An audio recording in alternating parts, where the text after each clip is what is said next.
murid yang terkasih, kembali lagi dalam renungan harian kita di Inspirasi Sabda tanggal 6 Maret 2021. Hari ini kita akan mendengarkan Injil yang diambil dari Injil Lukas bab 15 ayat 1 sampai 3, dilanjutkan ayat 11 sampai 32. Perumpamaan anak yang hilang. Para pemungut cukai dan orang-orang berdosa biasanya datang kepada Yesus untuk mendengarkan Dia. Maka bersungut-sungutlah orang-orang Farisi dan ahli-ahli Taurat, katanya, Ia menerima orang-orang berdosa dan makan bersama-sama dengan mereka. Lalu Ia mengatakan perumpamaan ini kepada mereka. Yesus berkata lagi, ada seorang mempunyai 2 anak laki-laki. Kata yang bungsu kepada ayahnya, Bapa, berikanlah kepadaku bagian harta milik kita yang menjadi hakku. Lalu ayahnya membagi-bagikan harta kekayaan itu di antara mereka.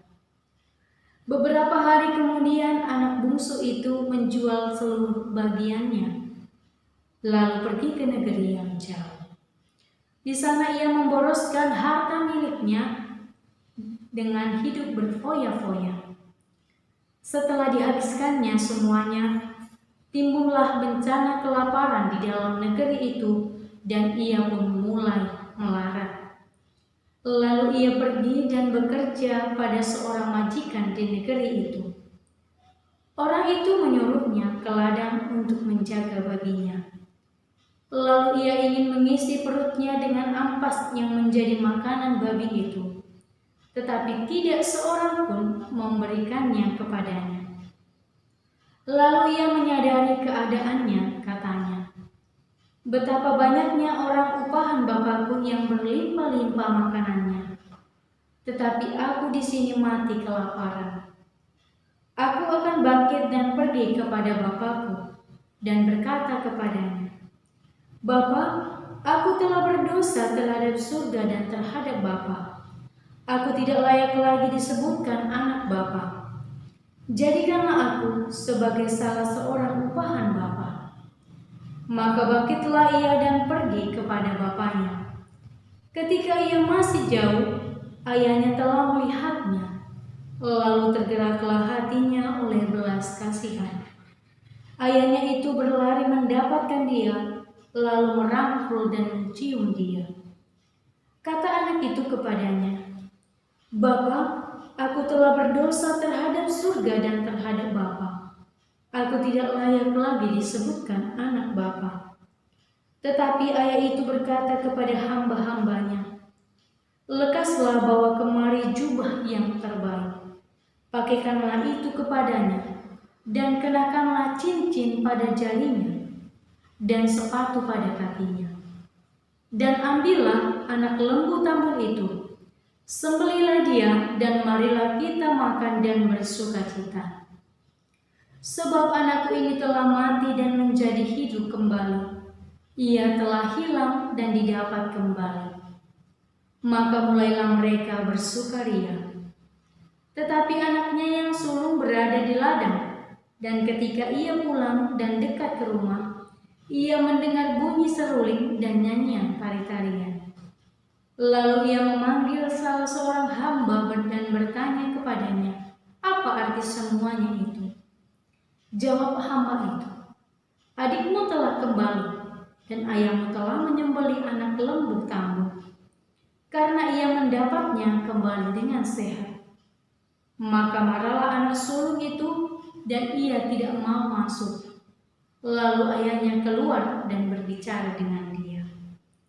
Tetapi ia menjawab ayahnya, katanya, telah bertahun-tahun aku melayani Bapa, dan belum pernah aku melanggar perintah Bapa. Tetapi kepadaku belum pernah Bapa memberikan seekor anak kambing untuk bersukacita dengan sahabat-sahabatku.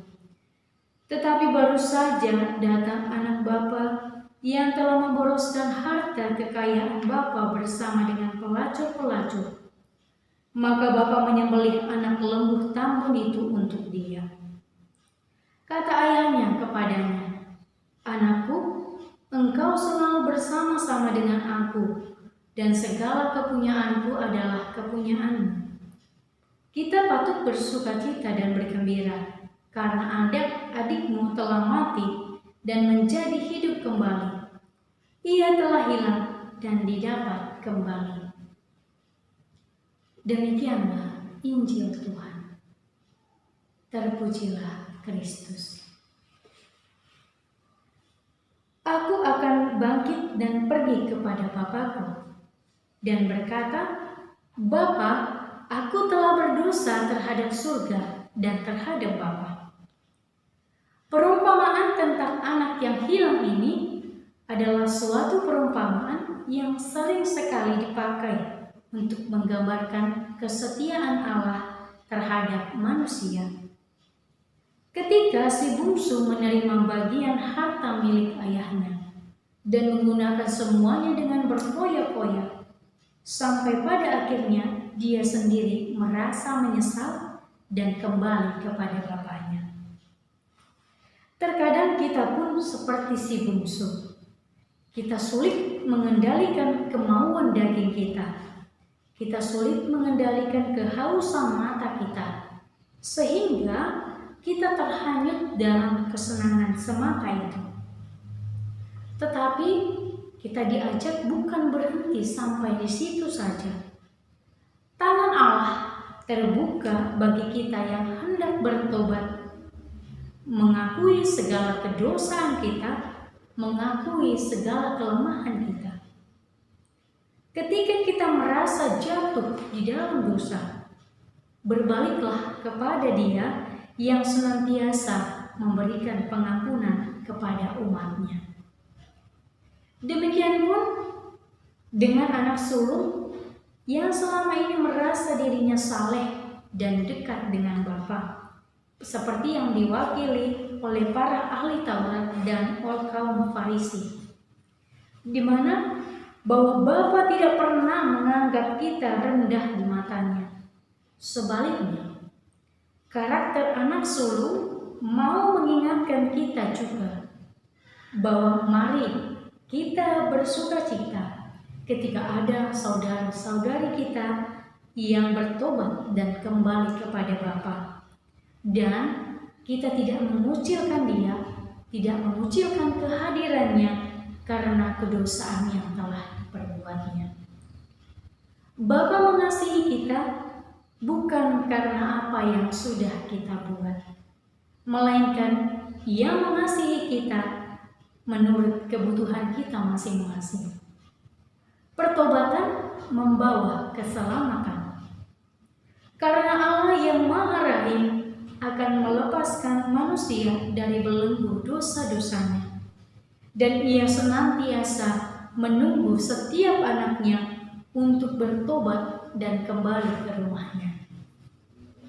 Sahabat keluarga Katolik yang terkasih, saya mengajak kita di masa retret agung ini, di masa Prapaskah ini, marilah kita juga membuka hati untuk mengalami kehadiran Allah dengan menahan diri kita dan senantiasa melakukan yang berkenan di hadapan Allah. Tuhan memberkati kita.